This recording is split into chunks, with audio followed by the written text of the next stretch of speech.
বিসমিল্লাহির রহমানির রহিম। আসসালামু আলাইকুম। কেমন আছেন ভিউয়ার্স? আশা করছি যে যেখানে আছেন ভালো আছেন, সুস্থ আছেন। আর আমিও আলহামদুলিল্লাহ ভালো আছি। আজকে একটা রান্নার ভিডিও নিয়ে চলে আসলাম, অবশ্যই আপনার কাছে ভালো লাগবে।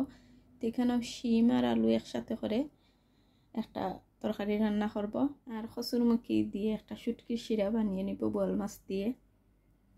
এখানে আমি কচুরমুখীটারে বানিয়ে দইয়া রেখে দিছি হান্ডির মাঝে। আর যারা যেখানে বসে আমার ভিডিওটা দেখবা, প্লিজ লাইক সাবস্ক্রাইব কমেন্ট করে আমার পাশে থাকবা। তো এদিকে ভিউয়ার্স আমি বোয়াল মাছটা ভিজাইয়া রেখে দিছি।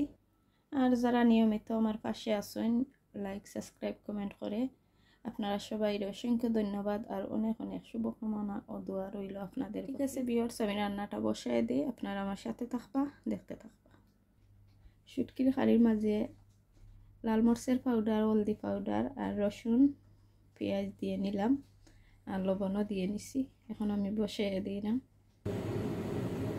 এদিকে আমি রসুনটারে ব্রাউন কালার করে ভেজে আমি পেঁয়াজ বাটা দিয়ে নিব। এদিকে ভিউয়ার্স আমি গুঁড়া মশলাটাও দিয়ে নিলাম। আর এদিকে শুটকির কারিটাও উতরে গেছে। আর এমনি লঙ্কায় আমি ভাত কষাইয়া দিছি। যেহেতু আমরা দুই রকমের ভাত রান্নার লাগে, সিদ্ধ ভাত আর আতপ চাল।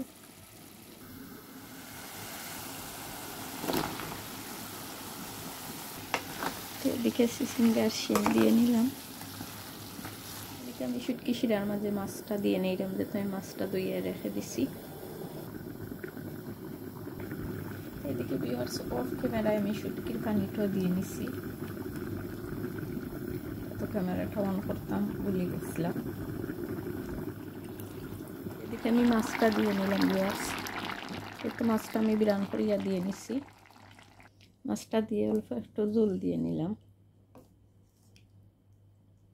তো আমি কাতলা মাছ দিয়ে রান্না করে নিলাম।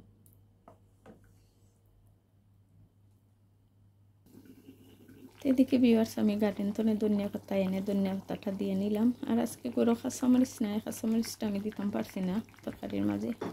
তো ঠিক আছে ভিউয়ার্স, আমার রান্নাটা হয়ে গেছে।